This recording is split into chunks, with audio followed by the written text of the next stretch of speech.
نحمده ونصلي على رسوله الكريم اما بعد فاعوذ بالله من الشيطان الرجيم بسم الله الرحمن الرحيم رب اشرح لي صدري ويسر لي امري واحلل عقدة من لساني يفقهوا قولي ربنا زدنا علما۔ السلام علیکم ورحمۃ اللہ وبرکاتہ۔ معزز طلباء و طالبات، آج کا ہمارا سبق نمبر 30 ہے، جو کہ سورہ بقرہ کی آیہ مبارکہ 89 تا 92 پر مشتمل ہے۔ ان دنوں ہم یہود کا نبی صلی اللہ علیہ وسلم پر ایمان نہ لانا، یہ پیراگراف، یہ ٹاپک پڑھ رہے ہیں، اور ان کی دیگر جو تاریخی غلطیاں تھیں، اسلام دشمنی تھی اور بغاوتیں اور سرکشیاں، ان کے بارے میں ان دنوں بیان چل رہا ہے۔ تو آگے کی آیات کو سمجھنے سے پہلے مختصر پس منظر جان لیجئے کہ نبی صلی اللہ علیہ وسلم کی آمد سے پہلے یہود جو کہ مدینہ میں اور عرب کے دیگر علاقوں میں آباد تھے، مشرکین جو ان کے دشمن تھے، جب ان پر حملہ کرتے اور انہیں مغلوب کر لیتے تو یہ اپنی کتاب کے مطابق، جس میں نبی صلی اللہ علیہ وسلم کی بشارتیں اور خوشخبریاں موجود تھیں کہ جو بھی اس نبی کا ساتھ دے گا، اس پر ایمان لائے گا، اللہ تعالیٰ اسے فتح دے گا، تو یہ انہی چیزوں کو سامنے رکھتے ہوئے، خوشخبریوں کو ملحوظ رکھتے ہوئے دعا کرتے کہ اللہ تعالیٰ آخری نبی کو بھیج تاکہ ہم اس کے ساتھ مل کر جہاد کریں اور ان لوگوں کو پسپا کر سکیں جو آج ہم پر غالب ہیں۔ لیکن جب نبی صلی اللہ علیہ وسلم تشریف لے آئے تو انہوں نے اس وجہ سے انکار کر دیا نبی صلی اللہ علیہ وسلم کا کہ یہ ہم میں سے کیوں نہیں، بنی اسماعیل میں سے کیوں ہے، حالانکہ انہوں نے جان لیا کہ یہ وہی نبی ہے جس کے بارے میں ہم دعائیں کرتے تھے۔ صاف مکر گئے تو اللہ تعالیٰ نے ان آیات میں ان کی اسی چیز کو بیان کیا۔ اب دیکھیے، ولما، اور جب، کب، یعنی جب نبی صلی اللہ علیہ وسلم مبعوث ہو گئے، جاءہم، آئی ان کے پاس، یعنی یہود کے پاس، ہم سے مراد یہود ہیں، کتاب، ایک کتاب یعنی قرآن کریم، من عند اللہ، اللہ تعالیٰ کی طرف سے۔ ظاہر سی بات ہے یہ قرآن بھیجنے والا کون ہے؟ اللہ تعالیٰ، نبی صلی اللہ علیہ وسلم کے ذریعے۔ کیسی کتاب؟ مصدقاً، تصدیق کرنے والی، سچا کہنے والی، لما، اس چیز کی جو معہم، ان کے پاس ہے، یعنی یہود کے پاس جو تورات ہے، ان کی شریعت ہے، تو قرآن کریم ان کی تصدیق کرنے والا ہے۔ تو جب ان کے پاس یہ کتاب اللہ کی طرف سے آئی جس نے ان کی شریعتوں کی تصدیق کی، تکذیب بھی نہیں کی، اس کو سچا مانا، سچا قرار دیا۔ وکانو، حالانکہ وہ تھے یعنی یہود، من قبل، اس سے پہلے، کس سے پہلے؟ جب کہ ان کے پاس نبی صلی اللہ علیہ وسلم اور قرآن نہیں آیا تھا، اس سے پہلے، یستفتحون، فتح کی دعائیں کرتے، علی الذین، ان لوگوں پر یا ان لوگوں کے خلاف، کفروا، جنہوں نے کفر کیا، یعنی کہ مشرکین کے خلاف یہ پہلے فتح کی دعائیں کرتے تھے۔ یستفتحون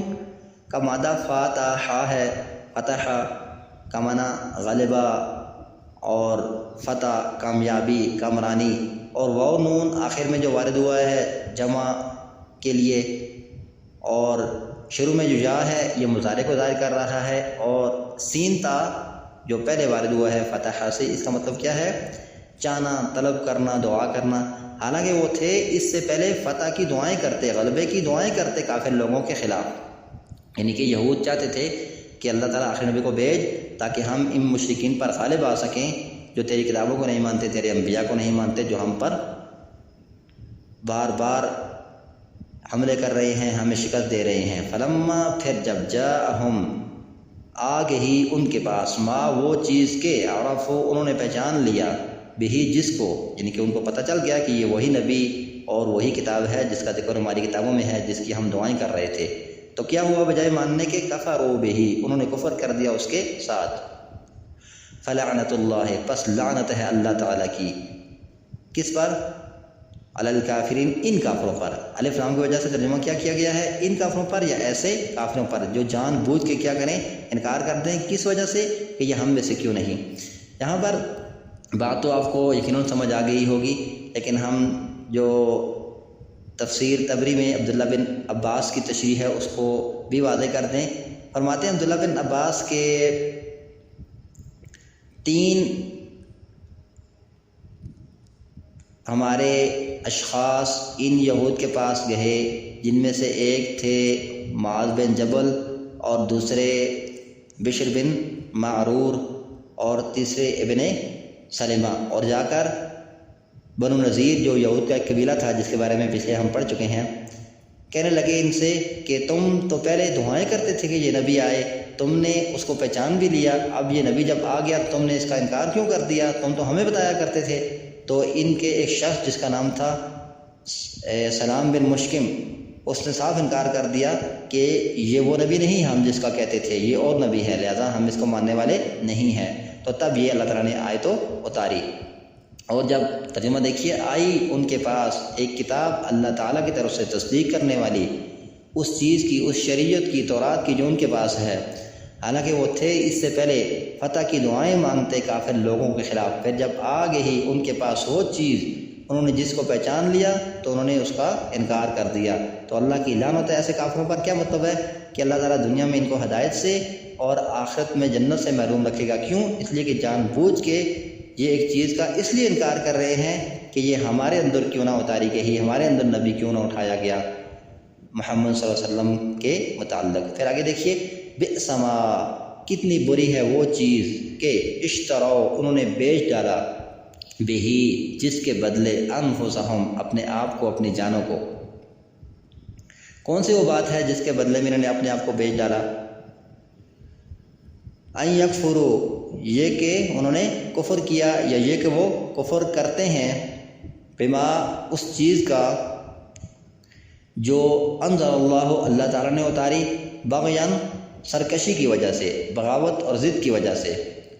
بغاوت اور ضد کیا ہے کہ یہ ہمارے اندر کتاب کیوں نہ اتاری گئی، ہمارے اندر نبی کیوں نہ اٹھایا گیا، اس ضد، حسد اور بغاوت کی وجہ سے، وگرنہ انہیں معلوم ہے کہ یہ سچا نبی ہے، اس پر کتاب جو اللہ نے اتاری ہے وہ درست ہے۔ ان ینزل اللہ، یہ کہ اتارتا ہے اللہ تعالیٰ، نازل کرتا ہے اللہ تعالیٰ، من فضلہ، اپنا کچھ فضل، من کی وجہ سے ترجمہ کیا گیا کچھ فضل، علی من یشاء، جس پر چاہتا ہے، من عبادہ، اپنے بندوں میں سے، علی من یشاء، جس پر چاہتا ہے، من عبادہ، اپنے بندوں میں سے، عباد عبد ان کی جمع ہے۔ فباؤ، تو وہ لوٹے، بغضب، غضب کے ساتھ، علی غضب، غضب پر، وللکافرین، اور کافروں کے لیے، عذاب مہین، عذاب ہے، سزا ہے رسوا کرنے والی، سزا رسوا کرنے والی اور عذاب رسوا کرنے والا۔ مہین، اہانت، توہین، اسی سے نکلا ہے رسوا کن، ذلیل کرنے والا، ذلت آمیز۔ اچھا، یہاں پر دیکھیے اللہ تعالیٰ کہہ رہے ہیں کہ بری ہے وہ چیز جس کے عوض میں انہوں نے اپنے آپ کو بیچ ڈالا۔ بیچ ڈالا کیا مطلب؟ کہ خود کو جہنم کے حوالے کر دیا، گمراہی کے حوالے کر دیا، کہ انہوں نے کفر کیا اس چیز کا جو اللہ تعالیٰ نے اتاری۔ کیوں؟ یعنی کہ اللہ تعالیٰ نے کیا چیز اتاری؟ دین اسلام، نبی صلی اللہ علیہ وسلم، قرآن کریم۔ کیوں انہوں نے انکار کیا؟ بغیاً، سرکشی کی وجہ سے، کہ ہمارے اندر اللہ تعالیٰ نے ایسا کیوں نہیں کیا، یہ ہمارے اندر سے آنا چاہیے تھا نبی، اور اس پر کتاب آنی چاہیے تھی، ہم امیوں کو نہیں مانتے۔ اللہ تعالیٰ آگے جواب دے رہے ہیں کہ اللہ تعالیٰ نازل کرتا ہے اپنا فضل جس پر چاہتا ہے اپنے بندوں میں سے، یعنی کہ ایک لمبا عرصہ تمہارے اندر انبیاء آتے رہے، کتابیں میں بھیجتا رہا، اور 4000 سے زیادہ تاریخ میں ان انبیاء کی داستانیں ملتی ہیں جو بنی اسرائیل میں بھیجے گئے۔ تو اب اگر عربوں میں آ گیا، یہ اللہ کی تقسیم ہے، اللہ کی چاہت ہے، وہ اپنے بندوں میں سے جس پر چاہے نبوت اتارے، اس میں تمہیں کیوں جو ہے وہ یہ بات پسند نہیں، اور تمہیں کیوں جو ہے وہ برا لگ رہا ہے، اور تم کیوں نہیں مان رہے؟ فرمایا کہ وہ اللہ کے غضب پر غضب لے کر لوٹے۔ غضب پر غضب لے کر لوٹنے کا مطلب یہ ہے کہ ہر طرف سے اللہ تعالیٰ ہر دور میں ان پر غصے ہوا۔ اس لیے ہم نے پیچھے بتایا تھا نا سورہ فاتحہ غیر المغضوب کی تشریح میں کہ مغضوب سے مراد یہود ہیں، تو اللہ تعالیٰ یہاں پر بتا رہے ہیں کہ وہ غضب پر غضب لے کر لیٹے، یعنی کہ ان کے جو بڑے تھے، ان کی تاریخ گواہ ہے کہ انہوں نے بچڑے کی عبادت کی، تورات میں تحریفات کی، اور جو ہے وہ انبیاء کو قتل کیا اور ان کی تکذیب کی، موسیٰ علیہ السلام کو کتنا ستایا۔ وہ بھی ایسے تھے کہ اللہ تعالیٰ ان پر غضبناک ہوا، اور اب انہوں نے نبی صلی اللہ علیہ وسلم کا انکار کر کے، اللہ کی برحق کتاب کا انکار کر کے کیا کیا؟ مزید اللہ تعالیٰ کو خود پر غصے کیا۔ تو غضب پر غضب لے کر پلٹے، یعنی دنیا سے جب وہ گئے اور یہ جائیں گے تو اللہ تعالیٰ ان پر سخت ناراض ہوگا اور ان کے لیے رسوا کرنے والا عذاب ہے۔ اور آپ نے دیکھا، تاریخ اس پر شاہد ہے کہ مدینہ میں جو یہود آباد تھے، ان کے 3 قبائل، وہ جو ہم نے پیچھے بتایا بھی تھا کہ یعنی کہ 10ویں رکوع میں کہ کیا کیا انہوں نے، جب مسلمانوں کو تنگ کیا تو ان کو مدینہ سے جلا وطن کر دیا گیا اور ایک جو گروہ تھا بنو قریظہ کا اسے قتل کر دیا گیا۔ تو اللہ تعالیٰ کہہ رہے ہیں کہ ان کے لیے رسوا کرنے والا عذاب ہے، دنیا میں بھی رسوائی ہو اور آخرت کا عذاب تو اب باقی ہے، کس قدر ہمیشہ کی رسوائی ہے وہ اللہ تعالیٰ ہی جانتا ہے۔ اب آگے دیکھیے وَإِذَا، اور جب قِيلَ لَهُمْ، کہا جاتا ہے ان سے، یعنی ان یہود سے، آمنو، ایمان لاؤ، بما، اس چیز پر جو انزل اللہ، اللہ تعالیٰ نے اتاری، قالوا، وہ کہتے ہیں بجائے ایمان لانے کے آگے سے کیا جواب دیتے ہیں، نؤمنو، ہم مانتے ہیں ایمان لاتے ہیں، بما، اس پر جو انزل، اتارا گیا، علینا، ہم پر، ویکفرون، اور وہ کفر کرتے ہیں، بما، اس چیز کا جو وراءہ، علاوہ ہو اس کے، وراء، علاوہ، ازیں، ہٹ کر۔ وہ کیا کہتے ہیں کہ جب انہیں کہا جاتا ہے کہ ایمان لاؤ جو اللہ نے اتارا یعنی قرآن کریم پر، تو وہ کیا کہتے ہیں کہ وہ ایمان لائیں گے اس پر جو ان پر اتارا گیا، یعنی کہ تورات جو ان کی شریعت ہے اسی کو مانیں گے، جو اس کے علاوہ ہو، جو ان پر نہ اتارا گیا ہو، اس سے ہٹ کر ہو، وہ اس کا انکار کریں گے۔ وَهُوَ الْحَقُّ، حالانکہ وہ حق ہے۔ یہاں پر دیکھیے ترجمہ یوں کیا جانا چاہیے، وَهُوَ الْحَقُّ ہے، تو ترجمہ کیا کریں گے، حالانکہ وہی حق ہے، جو اللہ نے اتارا وہی کیا ہے، حق ہے، جس کا وہ انکار کرتے ہیں، جس کا مطلب یہ کہتے ہیں کہ ہم نہیں مانتے۔ مصدقاً، تصدیق کرنے والی ہے، لما، اس چیز کی جو معہم، ان کے پاس ہے، یعنی کہ اس کا انکار بھلا کیوں، یہ تو ان کی شریعتوں کی، تورات کی تصدیق کرنے والی ہے، اگر تورات کی یہ تردید کرے تو پھر انکار سمجھ میں آ بھی سکتا ہے، لیکن یہ تو تورات کی تصدیق کرنے والی ہے۔ قل، پھر ان سے کہہ دیجیے نبی صلی اللہ علیہ وسلم، فلیما، پھر کیوں، قل کہہ دیجیے، فلیما، پھر کیوں، تقتلون، تم قتل کرتے رہے ہو، انبیاء اللہ، اللہ کے نبیوں کو، من قبل، اس سے پہلے، ان کنتم، اگر ہو تم، مؤمنین، ماننے والے، ایمان لانے والے۔ یعنی کہ دراصل اس آیت میں ان کے ایک بہانے کی تردید کی جا رہی ہے اور اس پر دلیل دی جا رہی ہے کہ یہ بہانہ کون سا بناتے ہیں کہ ہم اس لیے نہیں مان رہے اس نبی کو کہ یہ ہم سے نہیں، جو ہم میں سے نہ ہو ہم اس کا انکار کرنے والے ہیں، اور جو ہم پہ اتارا گیا ہے ہم اسی کو ماننے والے ہیں۔ ان سے پہلا یہ جو ہے وہ